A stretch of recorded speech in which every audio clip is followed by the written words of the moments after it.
नमस्कार दोस्तों, आज का हमारा टारगेट है बायो पोर्शन।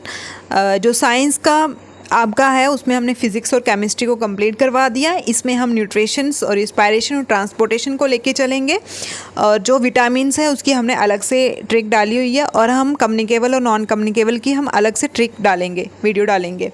ठीक है, तो हम देखते हैं, चलो लेट्स गो। अब देखते हैं कि हम फर्स्ट क्या एमसीक्यू है। फर्स्ट एमसीक्यू है calcium is given in excess quantity in dash and ricket diseases। Calcium कौन सी बीमारी में हमें ज़्यादा लेना पड़ता है? एक तो उन्होंने बोला है रिकेट्स डिजीज़ में लेना पड़ता है, और एक हमने कौन सी बीमारी में ज़्यादा लेना पड़ता है। आपको पता है कि कैल्शियम हम हड्डियों के लिए, ठीक है, कैल्शियम हड्डियों में, और कैल्शियम होता है इसमें मिल्क में। तो एक दिए उन्होंने स्कर्बी, एक दिए फीवर, एक दिए बैरीबेरी, एक दिए अस्टियोमलेशिया। अस्टियोमलेशिया किससे रिलेटेड है? बोन से रिलेटेड। तो करेक्ट ऑप्शन क्या आएगा आपका? अस्टियोमलेशिया। ठीक है, अब ऐसे ही पूछ सकते हैं कैल्शियम की कमी से कौन कौन सी बीमारी होती है। एक आगे अस्टियोमलेशिया और एक आगे रिकेट्स। ये दोनों ही बोन से रिलेटेड है। ठीक है, दोनों ही क्या है? बोन से रिलेटेड है। और जो स्कर्बी है ये विटामिन सी की कमी से। विटामिन सी आपको पता है जो खट्टी चीज़ें, ठीक है, सिट्रिक एसिड होता है जिनमें, खट्टी चीज़ों में होती है विटामिन सी। अगर उनको कमी हो जाए तो ये स्कर्बी, जैसे किसी गम, मसूड़े, दांत, है ना, दांत वीक हो जाते हैं, ब्लड आना स्टार्ट हो जाता है, तो उनको इसकी कमी होती है। फीवर आपको पता है कि जैसे इम्यून सिस्टम वीक हो जाए, बायोटिक्स मतलब वायरस बैक्टीरिया अंदर ज़्यादा हो जाए तो एंटीबायोटिक लेते हैं हम। ठीक है, अब हम थोड़ा एक्सप्लेनेशन देख लेते हैं इसकी कैल्शियम की। हमने क्या, हमारे टॉपिक है nutritions and its types. Nutritions होती क्या है? न्यूट्रिशन क्या होती है? न्यूट्रिशन होती है खुराक। ठीक है, डोगरी में बोले या हिंदी में बोले, एक खुराक बोलते हैं ना घर वाले की, न्यूट्रिशन खाओ अच्छे से। न्यूट्रिशन एक ऐसी चीज़ है जिसको लेने से, इनटेक करने से बॉडी में एनर्जी आती है।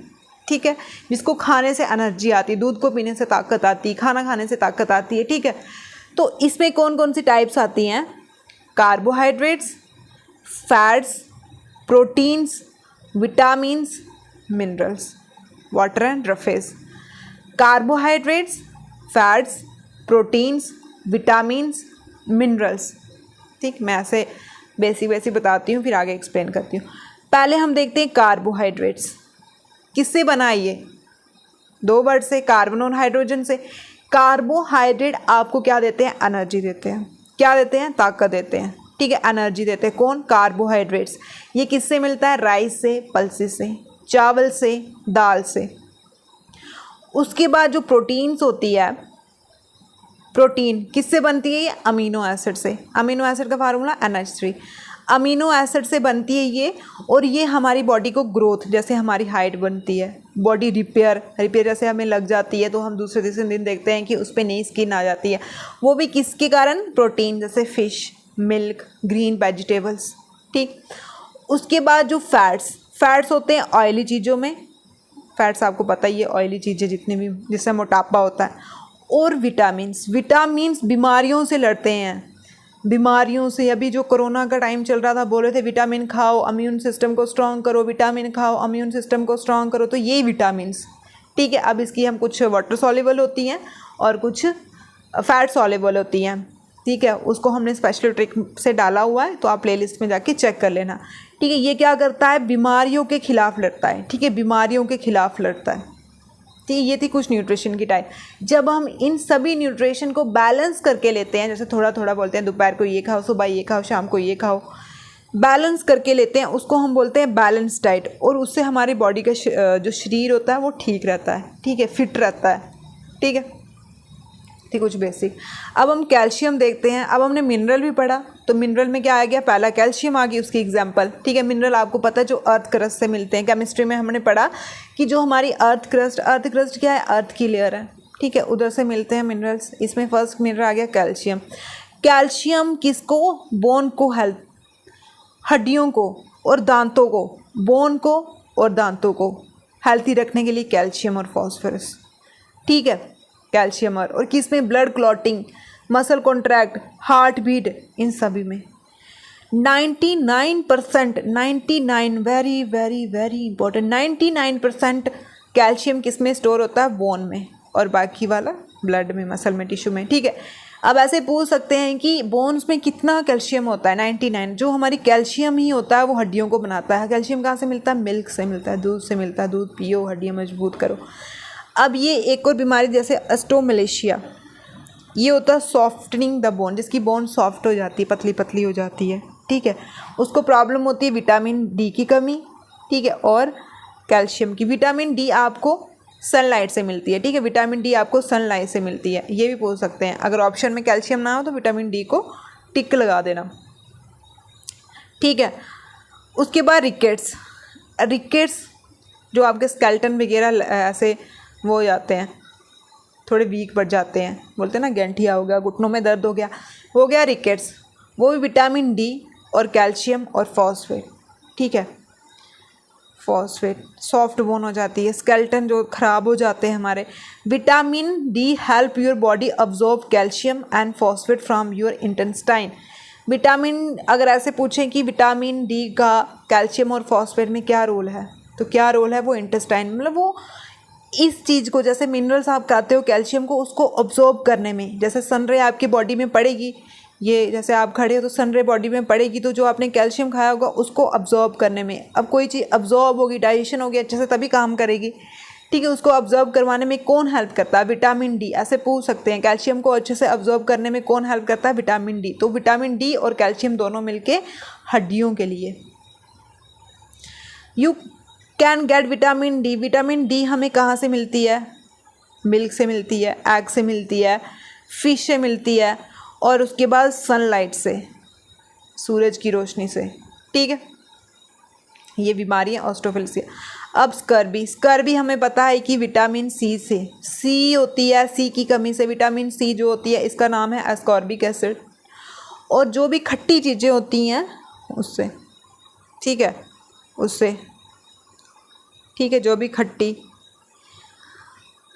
Scurvy is the disease of a पैरेटियन सेलोर, ये भी आप इसको भी लर्न कर लेना, इसको ये भी बोलते हैं। बैरी किससे होती है? विटामिन B1 से, थायमाइन। इसकी क्या है? थायमाइन। इसकी हमने ट्रिक भी डाली है, ठीक है। ट्रेन पुल पे चढ़ी, टी से ट्रेन और टी से थायमीन। बैरी डिजीज़ किससे होती है? विटामिन B1 से। जैसे आप शराब ज़्यादा पीते हो उसको भी बैरी हो जाएगा, और खाना अच्छे से नहीं खाते हो उसको भी बैरी हो जाएगा। इसमें क्या सिम्टम होते हैं? अगर आपको बैरी हो, इस बंदे को बैरी डिजीज़ हो, तो क्या कैसे पता चलेगा डॉक्टर को? ये बोलेगा डॉक्टर साहब मेरे को भूख नहीं लग रही है, लॉस ऑफ एपेटाइट, भूख नहीं लग रही है, बहुत वीकनेस हो रही है, और हड्डियों में, लिम्स में बड़ी दर्द हो रही है, और सांस लेने में प्रॉब्लम हो रही है, और हाथ और पैर क्या हो रहे हैं? सोजिश हो गई है, ठीक है। जैसे मेरे को हो गई है ना, मेरे को पता ही नहीं है, मैंने कोई मेडिकल का कोर्स थोड़ा ना किया है, मुझे पता ही नहीं है। मैं डॉक्टर के पास जाऊँगी कि सर जी, डॉक्टर साहब जी, भूख बड़ी कम लग रही है, कमज़ोरी हो गई है, लिम्स में दर्द हो रही है, सांसें कम आ रही हैं, हाथ पैर सूज गए हैं। डॉक्टर बोलेंगे अच्छा जी ये वाले सिम्टम है आपको, ओके। बोलेंगे आपको बैरी डिजीज़ हो गई है, आपको विटामिन B1 की कमी है, ठीक है। तो विटामिन B1 की कमी है, आप अच्छे से डाइट खाओ, और अगर आप कोई नशा नुशा करते हैं तो वो मत करो। तो आपने क्या क्या खाना है? क्या बोलेंगे डॉक्टर? कुछ मेडिसिन दे देंगे, बीफ खाओ, बीन्स खाओ, होल ग्रेन सीरियल अनाज, ठीक है, वो खाओ, ठीक है। अब नेक्स्ट क्वेश्चन है, night blindness is cause due to deficiency of. जो रात को नहीं दिखता ना कुछ लोगों को, जैसे बोलते हैं नराता हो रहा है, डोरिया बोलते हैं नराता हो गया, सी या रात को नहीं दिखता है, वो विटामिन ए, जो नाइट ब्लाइंडनेस, जो ब्लाइंडनेस की कमी होती है वो होती है विटामिन ए। और विटामिन डी आपको पता है बोन्स की, सनलाइट से। विटामिन ई फर्टिलिटी, विटामिन, ठीक है। अब जो विटामिन्स होते हैं वो ऑर्गेनिक कंपाउंड्स हैं, ठीक, लेकिन वो हमारी बॉडी में नहीं बनते हैं, very very important. Can't be manufacture by the body, body नहीं बनाता, जब हम बाहर से कोई चीज़ें खाएंगे तो तभी वो बनेगा, ठीक, ठीक है। ये ऑब्टेन, देखो ये हम ऑब्टेन करते हैं किससे? हमारे फूड से। ऐसे पूछ सकते हैं कि विटामिन हमारी बॉडी में बनता है? नो, विटामिन हमारी बॉडी में नहीं बनता, जब हम फूड को खाते हैं उसी में से हम। अब विटामिन को क्लासीफाई किया फैट सॉल्युबल और वाटर सॉल्युबल। फैट सॉल्युबल में A, D, E, K, और वाटर सॉल्युबल में C और B, ये हमने डाली हुई है तो इसको हम ज़्यादा एक्सप्लेन नहीं करेंगे। और हम देख लेते हैं कार्बोहाइड्रेट की कमी से कौन सी बीमारी होती है, ख्वाशीकोर। आपने देखा होगा कुछ लोग बेचारे आधे मोटे आधे पतले, इतनी ऐसे बाजू उनकी बड़ी पतली सी हो जाती है ना, टांगे बड़ी पतली सी, थोड़ा पेड़ मोटा, वो होती बीमारी किसकी कमी से, कार्बोहाइड्रेट। प्रोटीन की कमी से मैग्नीशियम, हाइट नहीं ज़्यादा बढ़ती। विटामिन डी की कमी से रिकेट्स, विटामिन सी की कमी से स्कर्बी, विटामिन बी की कमी से, V1 की कमी से वेरी वेरी। अब नेक्स्ट क्वेश्चन है, obesity does not cause. Obesity से क्या नहीं होता, ओबेसिटी आपको पता है मोटापा। ओबेसिटी का क्या मतलब होता है, मोटापा। इससे क्या नहीं होता, इनफर्टिलिटी हो सकती है, कैंसर इज़ नॉट, ये तो डेड सेल से होता है। डायबिटीज़ शुगर हो सकती है, हार्ट डिजीज़ हो सकती है, लेकिन कैंसर नहीं होता। किससे, ओबेसिटी से कैंसर नहीं होता। ठीक है, क्या नहीं होता है, कैंसर नहीं होता। Obesity is a deposit of excess fat. ऐसे पूछ सकते हैं कि excess fat is also known as a obesity. ठीक है, एक्युमुलेशन, ज़्यादा कार्बोहाइड्रेट फैट्स हो जाएं तो उस बंदे को, ऐसे पूछ सकते हैं कि ओबेसिटी होने का क्या कारण है, कौन कौन से न्यूट्रिएंट ज़्यादा होते हैं, कार्बोहाइड्रेट फैट्स। तभी बोलते हैं हर चीज़ को बैलेंस करके खाओ। क्या कारण है इसके, ओवर ईटिंग, ज़्यादा खाना, एक्सरसाइज नहीं करना, हार्मोन का इनबैलेंस, मेटाबॉलिक डिस्ट्रीब्यूशन, जो खाना खाते हैं वो एनर्जी में कन्वर्ट नहीं होता, उसको बोलते हैं metabolic disturbance. Harmful effect, high cholesterol, fatty substance. वही, अब हाई कोलेस्ट्रॉल हो जाए, ठीक है, ब्लड आर्टरीज में, आर्टरीज कौन सी होती हैं, जो ऑक्सीजन वाला ब्लड लेके जाती हैं, ठीक है, लंग्स से, हार्ट से। हार्ट क्या करता है, प्योरीफाई करता है ना। एक वीन होती है, वो क्या करती है, कार्बन डाइऑक्साइड वाला ब्लड लेके जाती है, हार्ट को देती है, हार्ट उसको फिल्टर करके पूरी बॉडी में भेज देता है। आर्टरी क्या करती है, ऑक्सीजन वाला ब्लड पूरी बॉडी में फैलाती है। और अगर हम ओवर ईटिंग करेंगे, एक्सरसाइज नहीं करेंगे, तो ये जो सब्सटेंस है ये कहाँ डिपॉजिट हो जाएगा, आर्टरीज में। तो ब्लड हार्ट डिजीज़ तो होंगी ना फिर, है ना, हार्ट अटैक होगा, कुछ। Hypertension, blood pressure, high blood pressure, ठीक, इसका मेटी डिजीज़, हार्ट अटैक। वही, इनफर्टिलिटी मतलब फर्टिलाइजेशन अच्छे से नहीं होगी, डाइट नहीं अच्छे से होगी तो फर्टिलाइजेशन कहाँ अच्छे से होगी।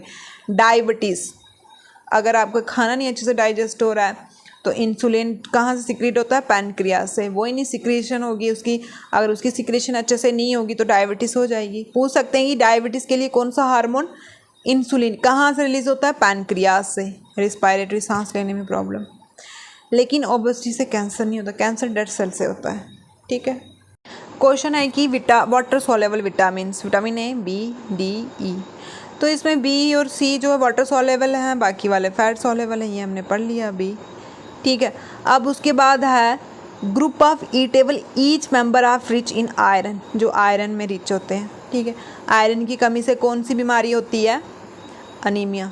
ठीक है, अनीमिया ब्लड की। देखा जाए सबसे ज़्यादा आंवला में होता है, आंवला, फिर पालक में, फिर गुड़ में। ठीक है, पहले आंवला, फिर पालक, फिर गुड़। तो इसका first option correct, first option इसका क्या हो जाएगा, करेक्ट। अब नेक्स्ट क्वेश्चन है, अब हमने न्यूट्रिशंस के वो पढ़ लिए कि जैसे किससे बनता है nutrition, carbohydrate, fats, proteins, vitamins, minerals. ठीक है, ये थे उसके कंपोनेंट। ये क्या थे, कौन कौन से कंपोनेंट थे न्यूट्रिशन की, जैसे हमने कार्बोहाइड्रेट में हमने पढ़ा कि वो एनर्जी देता है, लेकिन उसकी कुछ टाइप्स भी हैं, जैसे मोनोसैकेराइड, फिर उसके बाद ओलिगोसैकेराइड। अब हमने इतनी बायो तो पढ़नी नहीं है, 10 मार्क्स की बायो है, थोड़ा बेसिक पढ़ लेते हैं। और फिर आती है पॉलीसैकेराइड। मोनोसैकेराइड में आता है हमारा स्वीटेस्ट, ठीक है, डी फ्रक्टोज आता है उसमें, स्वीटेस्ट, ऑल शुगर, जितनी शुगर, फ्रूट जूस, हनी किस में ऐसे पूछ सकते हैं, हनी क्या है, कार्बोहाइड्रेट, किस में आता है, मोनोसैकेराइड में। उसके बाद आते हैं ओलिगोसैकेराइड, इन्वर्ट शुगर, इसको हम बोलते हैं इन्वर्ट शुगर, इसको डी फ्रक्टोज बोलते हैं, इसको इन्वर्ट शुगर। ठीक है, इसमें आते हैं जैसे ग्लूकोज जो हम खाते हैं, ठीक है, ग्लूकोज, फ्रक्टोज, वो किस में आते हैं, ओलिगोसैकेराइड में, ओलिगोसैकेराइड। फिर आता है पॉलीसैकेराइड। ठीक है, पॉलीसैकेराइड में रफेज आते हैं, जैसे काऊ, गोट, बफेलो। ठीक है, इनके जो सेलुलोज वगैरह होते हैं, सेलुलोज, ग्लाइकोजन, स्टार्च। फिर से देख लेते हैं, ये बहुत इंपॉर्टेंट है और बेसिक ही, ज़्यादा नहीं, कार्बोहाइड्रेट्स की मोनोसेक्राइड में, मोनोसेक्राइड का दूसरा नाम होता है ग्लाइकोजेनेसिस। दूसरा नाम क्या है? ग्लाइकोजेनेसिस। किसका नाम है? मोनोसेक्राइड का। इसमें क्या आते हैं? जो स्वीटेस्ट, जितनी शुगर, हनी, ठीक है, जूस, शुगर, हनी, किस में आता है? मोनोसेक्राइड में। इसका दूसरा नाम है ग्लाइकोजेनेसिस, ग्लाइकोजेनेसिस। दूसरी टाइप है कार्बोहाइड्रेट की ओलिगोसेक्राइड, ठीक है, ओलिगो। इसका दूसरा नाम है इन्वर्ट शुगर, इन्वर्ट शुगर, जिसमें ग्लूकोज और फ्रक्टोज आता है। ग्लूकोज और फ्रक्टोज किस में आता है? ओलिगो, ठीक। पॉलीसेक्राइड, पॉलीसेक्राइड, पॉलीसेक्राइड, पॉलीसेक्राइड का में आता है सेलुलोज, ग्लाइकोजन और स्टार्च, ठीक है। उसके बाद हमने प्रोटीन्स पढ़ा। प्रोटीन्स में क्या होता है? प्रोटीन्स ऑल लिविंग बींग्स में है। इसमें हाइड्रोजन, ऑक्सीजन, नाइट्रोजन, सल्फर पर बना किससे? ये अमीनो एसिड से। फिर लिपिड्स, फैट्स वगैरह हमने पढ़े, ठीक है। अब ये कंपोनेंट है। अब इसकी टाइप, जैसे क्वेश्चन पूछा हो which of the following is autotroph. Autotroph कौन से हैं? तो कौन से? ह्यूमन, प्लांट्स, एनिमल, फंगी, ये आपको पता होगा। कौन से हैं? प्लांट्स। क्यों है? ऑटोट्रॉफ का मतलब, ऑटो का मतलब सेल्फ, ट्रॉफ का मतलब नरिशमेंट, जो अपना खाना खुद बनाते हैं। प्लांट को देखा है आपने मार्केट जाते हुए? टिंग टिंग टिंग गए मार्केट, टिंग टिंग टिंग, फिर आए मार्केट से, एक हाथ में थैला उठाया हुआ है उन्होंने, एक हाथ में थैला उठाया हुआ है, फिर किचन में बना रहे। देखा है कभी ऐसा? ऐसा नहीं देखा ना। तो ये अपना खाना खुद बनाते हैं। कैसे बनाते हैं? फोटोसिंथेसिस प्रोसेस से। फोटोसिंथेसिस क्या होती है? लाइट की हेल्प से, सनलाइट की हेल्प से, कार्बन डाइऑक्साइड की हेल्प से, पानी की हेल्प से अपना खाना खुद बनाते हैं। हाँ, आप भी खुद बनाया करो, पढ़ रहते हैं मम्मी के विषय, ठीक है।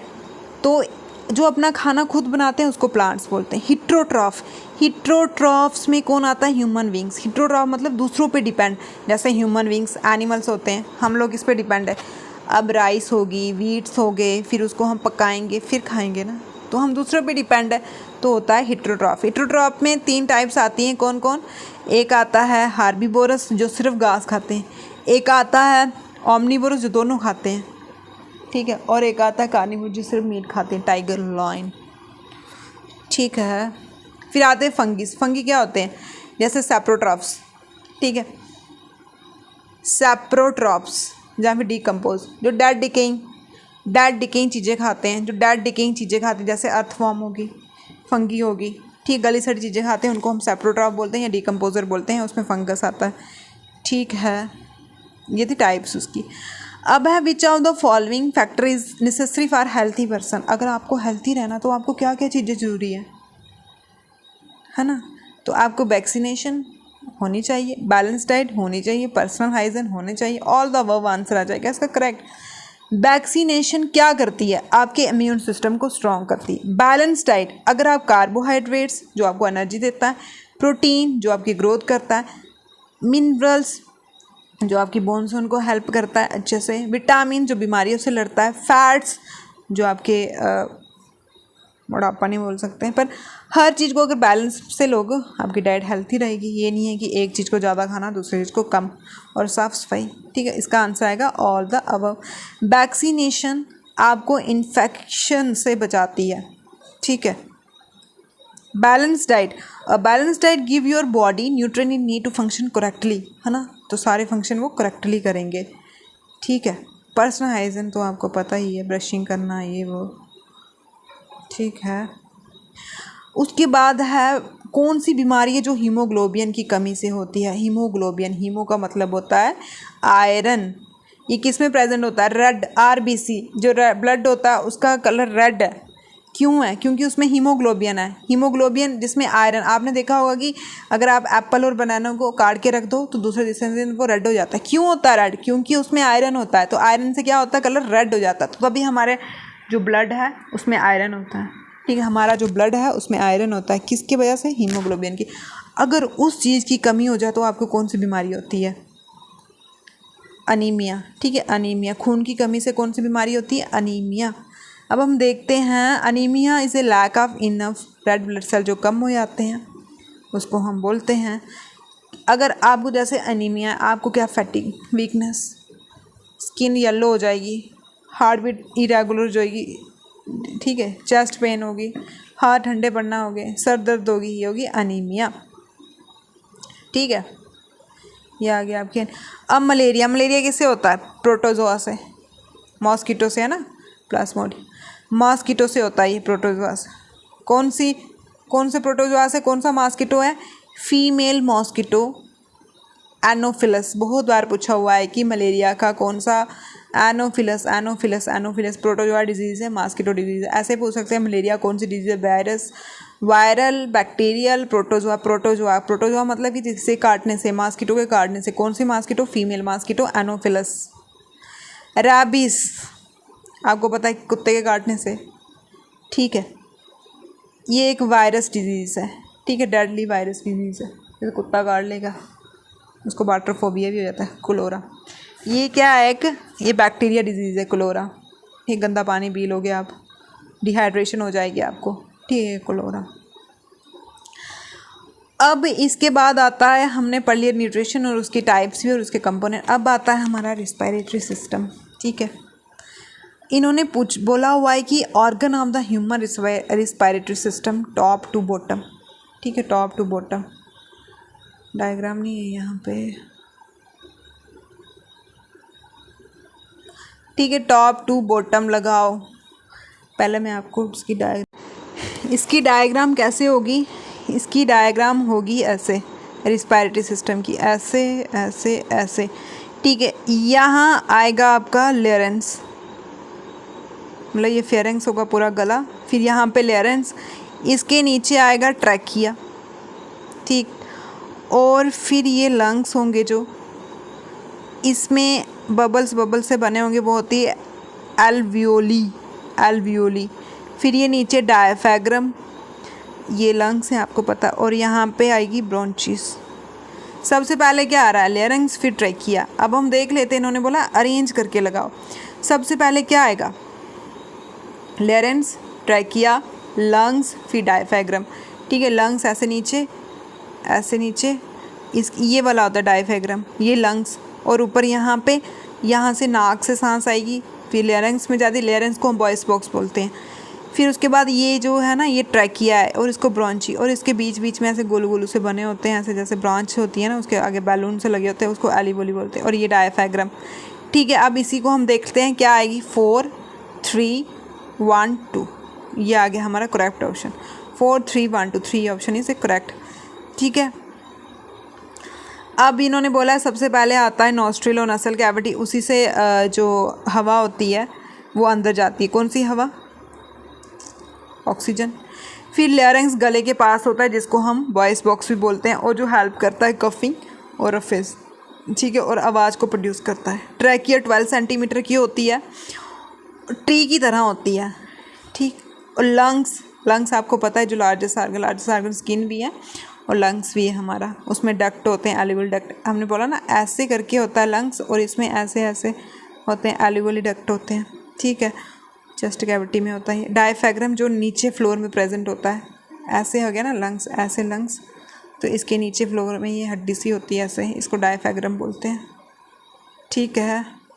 अब आता है इनहेलेंस और एक्सहेल। जब आप सांस को अंदर लोगे, है ना, सांस अंदर लेना इनहेल, सांस बाहर लेना एक्सहेल, ठीक। अब क्वेश्चन है, which of the following aquatic animal does not have a gills. पूछ रहे हैं कि ऐसा कौन सा एक्वेटिक एनिमल जिसमें गिल्स नहीं होते। आपको पता है जो पानी में रहते हैं फिशेस वगैरह, वो क्या करती हैं? गिल से सांस लेती हैं, उनमें लंग्स नहीं होते हैं। ऑक्टोपस में होता है, सिक्वेड में भी होता है, क्लो फिश में होता है, लेकिन वेल में गिल्स नहीं होते हैं। किस में?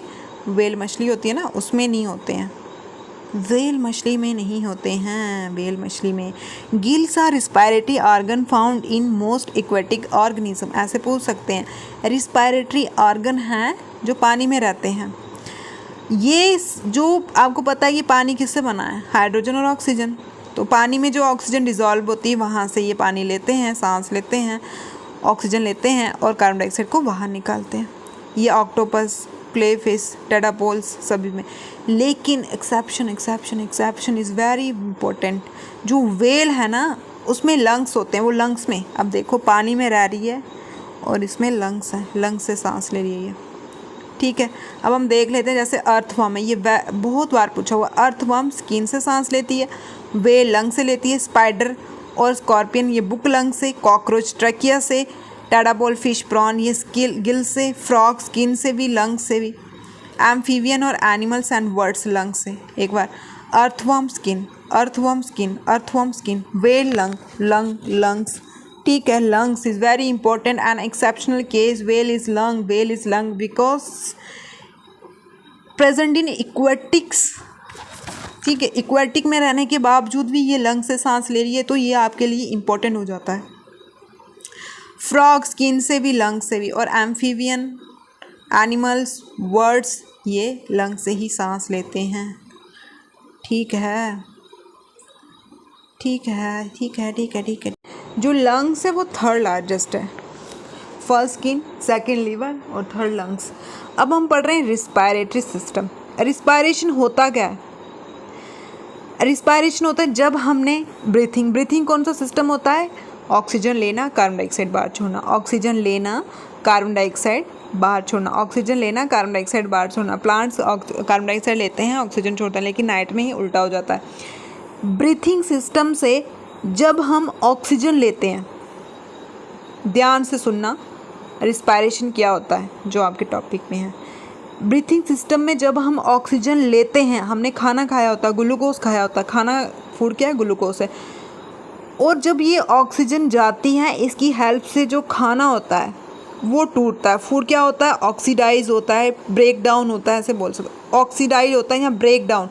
जब ये ब्रेक डाउन होता है तो एनर्जी रिलीज़ करता है, ठीक है, एनर्जी रिलीज़ करता है, उसको हम बोलते हैं respiration. Respiration is not a breathing, respiration का पार्ट है ब्रीथिंग, ठीक है। ब्रीथिंग और रिस्पायरेशन में क्या डिफरेंस है? ब्रीथिंग होती है ऑक्सीजन लेना, इनहेल करना, ठीक है, और कार्बन डाइऑक्साइड एक्सहेल करना। लेकिन रिस्पायरेशन जब हमने ऑक्सीजन ली और हमारा जो फूड है वो ऑक्सीडाइज हुआ या फिर ब्रेक डाउन हुआ और उसने एनर्जी को रिलीज़ किया, एनर्जी को रिलीज़ किया, उस प्रोसेस को हम बोलते हैं रिस्पायरेशन। रिस्पायरेशन ऐसे स्टेटमेंट देखिए पूछ सकते हैं, तो ध्यान से पढ़ना है इसको, ध्यान से सुनना है इसको मेरे प्यारे मित्रों, ध्यान से सुनो, ध्यान से पढ़ो, कुछ भी चीज़ मुश्किल नहीं है, ठीक है। अब हमारा नेक्स्ट स्टेप क्या है? अब रिस्पायरेशन की दो टाइप्स हैं, एक होती है एरोबिक, एक होती है एनएरोबिक, ठीक। जब हमारा खाना, जब हमारा फूड ऑक्सीजन की हेल्प से टूटता है, ऑक्सीजन की हेल्प से टूटता है, किस में जाके? माइटोकॉन्ड्रिया। माइटोकॉन्ड्रिया क्या होता है? Power house of the cell, जहाँ पे एनर्जी बनती है, सेल ऑर्गेनेलिज, ठीक है, ये बात का कंसेप्ट। एरोबिक रिस्पायरेशन में क्या होता है? जब हमारा खाना ऑक्सीजन की हेल्प से टूटता है उसको हम बोलते हैं एरोबिक। एनारोबिक में जब हमारा खाना कार्बन डाइऑक्साइड की हेल्प से, जिस ऑर्गेनिज्म में, हमारा नहीं, हमारे में एरोबिक रिस्पायरेशन होती है क्योंकि हम ऑक्सीजन लेते हैं, जिस प्रोसेस में, जिस ऑर्गेनाइजन में खाना कार्बन डाइऑक्साइड की हेल्प से ब्रेक डाउन होता है उसको हम बोलते हैं एनारोबिक। मैं आपको डिफरेंस दिखाती हूँ, यागी एरोबिक और यागी एनारोबिक। इसमें जो खाना होगा वो ऑक्सीजन की हेल्प से टूटेगा, इसमें जो खाना होगा वो कार्बन डाइऑक्साइड की हेल्प से टूटेगा। इसकी इक्वेशन बनेगी ग्लूकोज प्लस ऑक्सीजन। तो इसने क्या दिया? हम क्या निकालते? कार्बन डाइऑक्साइड, पानी, वाटर और एनर्जी, ठीक है। ऐसे ही एनारोबिक में क्या होगा? ग्लूकोज टूटेगा तो कार्बन डाइऑक्साइड और अल्कोहल निकलता है। ये जो होता है ये यीस्ट में होता है, जैसे ब्रेड वगैरह बनते हैं ना, फंगस वगैरह, और ये ह्यूमन बींग्स में। अब आपने एक और सुना होगा, ह्यूमन बींग्स को क्या करता है? ऑक्सीजन लेता है। ह्यूमन बींग्स क्या करता है? ऑक्सीजन की हेल्प से, एनारोबिक। लेकिन जब हम हैवी एक्सरसाइज करते हैं तो हमारे मसल में ऑक्सीजन नहीं पहुंचती, उसमें कमी हो जाती है, तो उस टाइम ग्लूकोज किस में कन्वर्ट हो जाता है? लैक्टिक एसिड में। लैक्टिक एसिड में, वेरी वेरी इंपॉर्टेंट, ठीक है। अभी हम आगे पढ़ेंगे इसको। अब हमारा क्वेश्चन है, which part of the human beings provide surface for the exchange of gases. जब हम गैसेस को एक्सचेंज, जैसे हमने नाक से गैसेस ली, लंग्स में गई, ठीक है, तो यहाँ पे कौन सरफेस प्रोवाइड करता है उसको एक्सचेंज करने के लिए, अंदर बाहर करने के लिए? तो ये आता है एल्वियोली, जो हमने पढ़ा है। इसमें छोटे छोटे छोटे छोटे गोले होते हैं ऐसे ऐसे ऐसे लंग्स में, ठीक है। Diaphragm, bronchus, bronchi, alveoli. तो इसका करेक्ट ऑप्शन है एल्वियोली, ठीक है। Alveoli lungs blood exchange oxygen and carbon dioxide during the process of a breathing in and breathing out. इसके बीच छोटे छोटे टीनी एयर सैक होते हैं, ठीक है, एयर सैक होते हैं, एयर सैक। ये आगे, ये बीच में, एक मिनट रुक जा, ये बीच में है ना, जो ये वाली बीच में ये होती है एली वाली, ये क्या करती है, सरफेस एरिया देती है, ठीक है, ये वाली, ठीक है, ये वाली होती है, ये वाली, ये देख लो नीचे ध्यान से, ये ब्रोंची, ये ब्रोंची, ये आर्टरीज जो ऑक्सीजन वाला ब्लड लेती है, बीन जो कार्बन डाइऑक्साइड ब्लड लेती है, ये ऑलिवली, और ये डायफ्रैगम नीचे, और ये लंग्स, और यहाँ पे ऊपर ये ट्रैकिया हो गया हमारा, ठीक है, और ये लेरेंस जो वॉइस बॉक्स, ठीक। अब है during the dash process heat energy is formed. कौन से प्रोसेस से हीट एनर्जी बनती है? सर्कुलेशन। सर्कुलेशन क्या होता है? ये हार्ट में, ठीक है, हार्ट क्या करता है, ब्लड को फिल्टर का काम करता है, ठीक है, ब्लड को, जैसे यहाँ पे ऑक्सीजन भी होती है, कार्बन डाइऑक्साइड भी, आर्टरी क्या करती है, ऑक्सीजन वाला ब्लड लेके जाती है, वीन जो कार्बन डाइऑक्साइड वाला ब्लड होता है वो वापस लेके आती है, फिर इसको फिल्टर करता है हार्ट हमारा, फिर आर्टरी लेके जाती है, फिर वीन इसको वापस लेके आती है, फिर आर्टरी लेके जाती है, फिर वीन लेके आती है। ये कौन सा काम करता है? Circulatory system. एक्सक्रीशन किडनी करती है, जो बेस प्रोडक्ट को बाहर निकालने का काम करती है। डाइजेशन, डाइजेशन आपको पता है कि कम्प्लेक्स चीज़ को सिंपल में कन्वर्ट करना। रिस्पायरेशन का हमने यही पढ़ा कि खाने को एनर्जी में कन्वर्ट करना, तो correct option is a respiration, respiration, respiration, respiration. दो टाइप की होती है, हमने पढ़ ली। उसके बाद है network of a tube called trachea the respiratory. और नेटवर्क ऑफ ए ट्यूब है जिसको हम ट्रैकिया बोलते हैं, वो किसका रिस्पायरेटरी आर्गन है? Insect, earthworm, fish, mussels. Earthworm का तो हमने स्किन पढ़ा, फिश का हमने गिल्स पढ़ा, लेकिन इंसेक्ट का क्या होता है? ट्रैकिया, ठीक है, इंसेक्ट का क्या होता है? ट्रैकिया। रेप्टाइल्स, रेप्टाइल्स जैसे लिजर्ड होती है, रेंग रेंग के चलते हैं। बर्ड्स, मैमल्स, ये लंग्स से। एम्फीबियन मॉइस्ट स्किन से या लंग्स से भी। अर्थवर्म स्किन से, फिश गिल्स से, मुजल्स ब्रेथ गिल्स से, लेकिन इंसेक्ट ट्रैकिया से। अब है in this process aerobic respiration the final product. हमें पता है जब हमने ग्लूकोज को ऑक्सीजन के साथ तोड़ा तो हम क्या निकालते हैं? कार्बन डाइऑक्साइड और पानी, ठीक है, ऐसे याद रखो इसको कि हम कार्बन डाइऑक्साइड निकालते हैं और वाटर निकालते हैं जो बेस्ट प्रोडक्ट होता है। तो first option is correct. Some time after doing physical work we get muscle cramp, muscle cramp हो जाते हैं। तो क्या है इसका, क्या है? इसमें आएगा जो पायरुवेट होता है वो लैक्टिक एसिड, लैक्टिक पायरुवेट होता है ग्लूकोज की हाफ, ग्लाइकोजन, जैसे ग्लूकोज C6H12O6 होता है ना, इसमें आ गया हाफ C3H6O। ये जब लैक्टिक एसिड में कन्वर्ट हो जाता है तब हमारे मसल में क्रैम्प पड़ते हैं। आपने देखा होगा मसल में क्रैम्प होते, जिम करते हैं मैक्सिमम लोग या रनिंग वगैरह करते हैं। Muscle cramp happening when anaerobic respiration in muscle cell, heavy physical exercise work, lack of oxygen, ठीक है, इसमें ऑक्सीजन की कमी हो जाती है, उसके कारण ये क्रैम्प पड़ते हैं, ठीक है। ये वाले डायग्राम, ये बहुत इंपॉर्टेंट डायग्राम है। ये ग्लूकोज किस में टूटे? साइटोप्लाज्म में। पायरुवेट जब टूटेगा आधा रिलीज़ हो जाएगा और 3 कार्बन बचेंगे। जब एब्सेंस होती है ऑक्सीजन की तो ये यीस्ट में होगा, क्या प्रोड्यूस करेगा? इथेनॉल, जिसमें 2 कार्बन मालिक्यूल होते हैं, कार्बन डाइऑक्साइड और एनर्जी। जब कमी होती है, ऑक्सीजन होती है लेकिन कमी, ज़्यादा एक्सरसाइज करने से मसल ज़्यादा डिमांड करेगा ऑक्सीजन की, लेकिन उसको इतनी नहीं मिल पा रही है, तो वो किस में कन्वर्ट करेगा? लैक्टिक एसिड में, ग्लूकोज को, ठीक है। और जब ऑक्सीजन होती है एरोबिक, ये आगे एनरोबिक और ये आगे एरोबिक, कार्बन डाइऑक्साइड और एनर्जी और पानी को रिलीज़ करता है। ये जो ये वाला प्रोसेस होता है ये होता है माइटोकॉन्ड्रिया के अंदर। Mitochondria is the power house of the cell, ATP currency, ठीक है। है कि जो लंग्स है वो किससे इनक्लोज है?